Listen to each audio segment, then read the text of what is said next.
ইপ্তি, এই ইপ্তি, ইপ্তি। আশিক তুমি? আমি, কিন্তু তোমার সাথে উনি কে? আসলে আমাদের আইপিএসটা নষ্ট হয়ে গেছে, এর জন্য ঠিক করতে এসেছে। দেখো না, ঠিক করতে এসেছে ঠিকই, কিন্তু ওনার যন্ত্রপাতি নিয়ে আসেনি, তাই জিজ্ঞেসও করতেছিল যে আমাদের যন্ত্রপাতি আছে কিনা।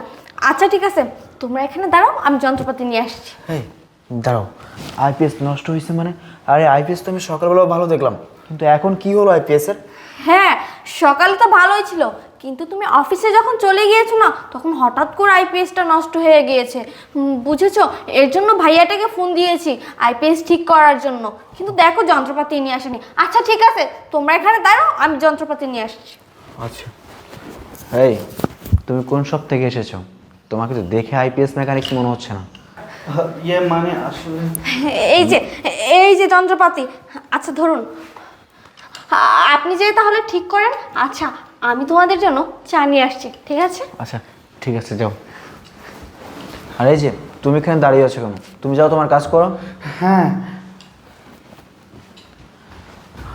আইপিএস মেকানিক্স তুমি নাকি কি, সেটাই আজকে আমি দেখবো।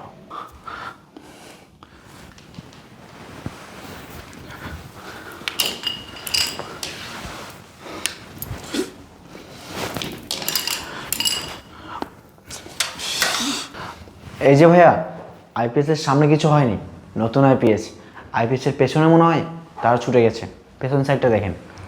আচ্ছা ঠিক আছে ভাইয়া, দেখছি।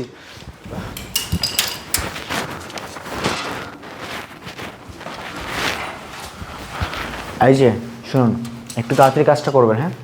জি ভাইয়া, ঠিক আছে। ওকে।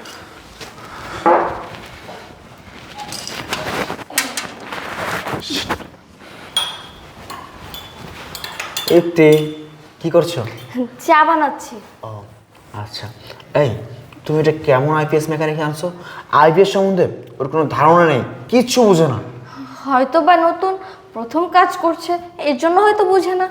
ও আচ্ছা, তাই না? আচ্ছা তুমি ওকে কিভাবে আনছো? মানে বলছিলাম কি, তুমি যে নাম্বারে কল করেছো সেই নাম্বারটা আমাকে দাও। কিন্তু কেন? আরে কেন বলছো না, আমি ওর নামে কমপ্লেন করবো। এই, ওর নামে কমপ্লেন করবে মানে? দেখো না, ও তো নতুন, ওর নামে যদি তুমি কমপ্লেন করো তাহলে তো ওর চাকরিটা চলে যাবে। ওর নামে কমপ্লেন করার দরকার নেই, ঠিক আছে? এই শোনো, তোমার না আগলা পিঠ দেখানোর কোনো দরকার নেই। আরে ওর নামে যদি নালিশ না করি তাহলে দেখা যাচ্ছে আমাদের আইপিএসটা নষ্ট করলো, তখন কি করব বলো? এতগুলো টাকা আইপিএস কি নষ্ট করে ফেলবো? তুমি এত কথা না বলে আমাকে নাম্বারটা দাও।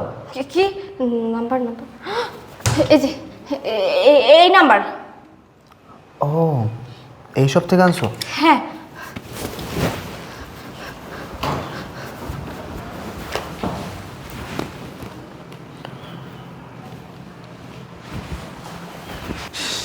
দিয়ে গেল। এই ওঠো। আচ্ছা, ও তোমাকে কি জিজ্ঞেস করেছিল? আরে কি জিজ্ঞেস করে নাই সেটা বলো। আমাকে জিজ্ঞেস করেছে আমি কোন কোম্পানি থেকে এসেছি, আবার বলছে কিনা আমি কি ঠিক করতেছি, আমার হচ্ছে না, সামনে ঠিক করবো না পিছনে ঠিক করবো, কি উল্টাপাল্টা কথা বলছে, আমি কিছুই বুঝতে পারছি না। শোনো, আমি এক কাজ করি, ও দ্বিতীয়বার আসার আগে আমি এখান থেকে চলে যাই, এটাই ভালো হবে। এই, তুমি কি বলছো? তুমি চলে যাবে মানে? তুমি যদি এখন চলে যাও তাহলে আমার হাজবেন্ড তো সন্দেহ করবে, যাওয়া যাবে না। শোনো, তুমি এক কাজ করো, তুমি বলবে কি আমাদের আইপিএসে অনেক বড় একটা সমস্যা হয়েছে, শপে যেতে হবে, শপে গিয়ে বড় কোনো মিস্ত্রিকে আনতে হবে, বুঝেছো? এটা বলে চলে যাও। এইসব কথা বলে তুমি আরো ভেজালের মধ্যে ফেলতে চাইছো, তাই না? তোমার সমস্যা তুমি সমাধান করো। তুমি না বলেছিলে তোমার হাজবেন্ড আসবে না, তাহলে এখন এই সময় আসলো কি করে? আরে আমি কি জানতাম নাকি আমার হাজবেন্ড চলে আসবে? আমি যদি জানতাম তাহলে কি আমি তোমাকে আসতে বলতাম এখানে? এখানে তো চিৎকার চেঁচামেচি কিসের? আরে দেখো না, একে তো আইপিএস ঠিক করতে পারেনি, তারপর আবার টাকা চাচ্ছে। আমি ওকে সাফ সাফ বলে দিয়েছি আমি কোনো টাকা দিতে পারবো না, ওকে চলে যেতে বলেছি, আমরা নতুন কোনো মিস্ত্রি এনে কাজ করে নিব। বন্ধ করো, বন্ধ করো তোমাদের এই নাটক। নাটক? কিসের নাটক? কিসের নাটক বুঝতে পারছো না? আরে তুমি যে আমাকে বললা তুমি যে শপ থেকে ওকে এনেছো, সেই শপে আমি কল দিয়েছিলাম, ওনারা আমাকে বলেছে ওনাদের দোকান থেকে কোনো মিস্ত্রি আমাদের বাসায় পাঠায়নি। এখন ভালোভাবে বলো ওকে, আর যদি না বলো তাহলে কিন্তু আমি পুলিশকে কল করব। না না, আপনি পুলিশে ফোন দিবেন না, আসলে আমি এখানে ইচ্ছা করে আসিনি, ওই আমাকে ফোন দিয়ে এনেছে। এই মিথ্যা কথা বলছিস কেন? আশিক, তুমি তো জানো আমি এই কাজ কখনো করব না। বিশ্বাস করো, আমি শপে ফোন দিয়ে মিস্ত্রিকে আসতে বলেছিলাম, কিন্তু এ কোথা থেকে আসছে জানি না। মনে হয় এটা চোর। পুলিশকে ফোন দিয়ে একে ধরিয়ে দাও। এই তুই এসব কি উল্টাপাল্টা কথা বলছিস? তুই না বলেছিলিস তুই আমার জন্য ওকে ছেড়ে দিবি, এক নিমিষের মধ্যে পাল্টি খেয়ে গেলি। আই চুপ কর, তুই মিথ্যা কথা বলছিস কেন?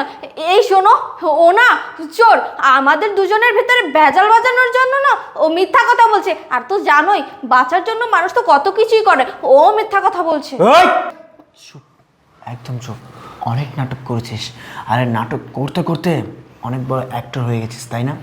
আরে তোরা দুজন যদি বড় কোনো সিনেমায় চান্স নিতি না, এতদিনে চান্স পেয়ে যেতি। আরে একটু তুই কী ভাবছিস আমি বোকার স্বর্গে বাস করছি?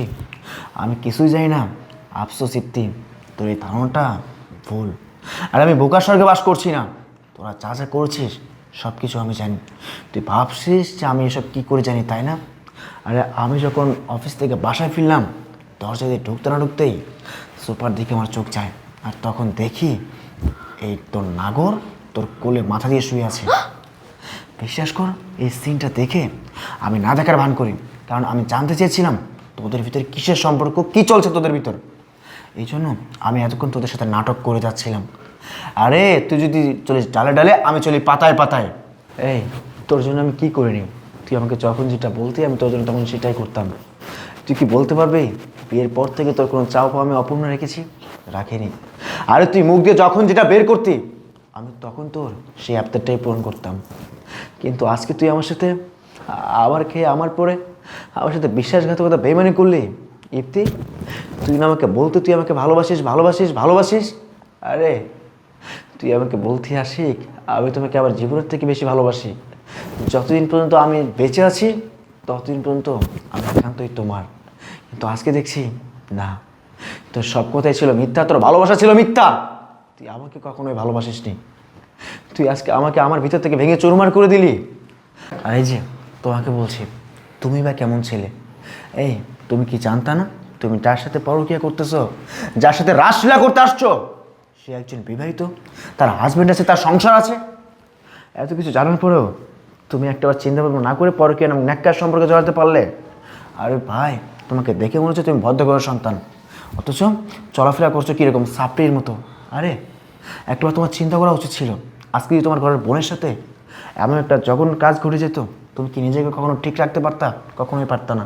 আজকে যদি তোমার বিবাহিত স্ত্রীর সাথে এমন একটা জঘন্য কাজ ঘটে যেত, তুমি কি স্বামী হিসেবে নিজেকে কখনো কন্ট্রোল করতে পারতে? কখনো পারতে না। আর আমি কাকেই বা কী বলছি? যেখানে আমার ভালোবাসার মানুষ, আমার ভালোবাসার স্ত্রী আমাকে বুঝলো না, সেখানে বাইরের লোকের কথা বাদে দিলাম। ইপ্তি, তুমি কাজটা মোটেও ঠিক করোনি। যাই হোক, তুমি ওকে খুব ভালোবাসো, তাই না? আরে তুমি ওকে ভালোবাসো, তুমি এই কথাটা আমাকে একটাবার বলতে পারতে। আমি হাসতে হাসতে তোমার লাইফ থেকে সরে দাঁড়াতাম। ভাই তাই তুমি যেহেতু ওকেই ভালোবাসো, তোমাদের দুজনের চার হাত এক করার ব্যবস্থা আমি করে দিচ্ছি। আমি তোমার লাইফ থেকে সরে দাঁড়াবো, দেন আমি তোমাকে ডিভোর্স দিব। I want to divorce. ভালো হয়েছে, আমি এটাই চেয়েছিলাম। শ্রাবণ, চলো আমরা গিয়ে দুজন বিয়ে করে নিই। আসো। এই থাম, বিয়ে করে নি মানে? এতক্ষণ আমার সাথে ঝগড়া করে তুই বলছিস বিয়ে করে নি? তোর মতো মেয়েকে বিয়ে করব যে কিনা এরকম একটা স্বামীকে ছেড়ে দিয়ে আমার সাথে প্রেম করতে পারে? কবে দেখা যাবে তো আমাকে ছেড়ে তুই আরেকটা ছেলের সাথে প্রেম করে তার সাথে ভেগে চলে গেছিস। তোর মতো মেয়ের সাথে না বিয়ে করে থাকা যায় না, এনজয় করা যায়। তুই তোর মতো থাক, আমিই যাচ্ছি। যত সব। এই শ্রাবণ, কি ওকে ডাকছিস, তাই না? ইপ্তি, ওকে ডেকে কোনো লাভ হবে না, কারণ ও আর তোর কাছে কখনোই আসবে না। আর ও তোর কাছে আসবে কি করে? ও তো তোকে কখনো ভালোবাসেনি। ও ভালোবেসেছিল তোর দেহকে। তোর থেকে ওর চাহিদা পূরণ করা শেষ, ব্যাস তোকে ও ফেলে দিয়েছে। তোকে একটা কথা বলে রাখি, মনে রাখবি কথাটা, জীবনে এমন মানুষের পিছনে কখনো ছুটবি না তুই যাকে ভালোবাসিস। এমন মানুষের পিছনে ছুটবি যে তোকে ভালোবাসে, তাহলেই তুই তোর জীবনের মূল্য পাবি। তাছাড়া তোর জীবনের মূল্য কখনো পাবি না। কথাটা মাথায় রাখিস।